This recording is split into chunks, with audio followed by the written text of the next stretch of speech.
In Joshua, God killed more enemies with hailstones than Israel did with the sword. Who did all the work? The Lord. Who knocked on the walls of Jericho? The Lord. Now, I know it says, I know the song, Joshua fought the battle of Jericho, right? And the walls came tumbling down. But Joshua didn't do it. First of all, it was the commander of the Lord's army. It was the Lord himself. It was Jesus himself who appeared. And he gave him the strategy. Then the walls came down. The Lord did it. So when you see the judgments of the Lord, right, coming, we have to have mercy on people. We have to really have compassion on people.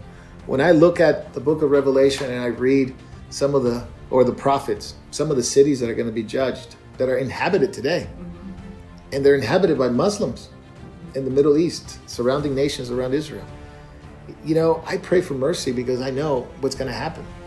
There's people living there, there's children living there, there's families living there, and I know God is just, and He's kind and He's merciful. And if any one of them calls on the name of the Lord, like Rahab, they would be saved, they would be spared.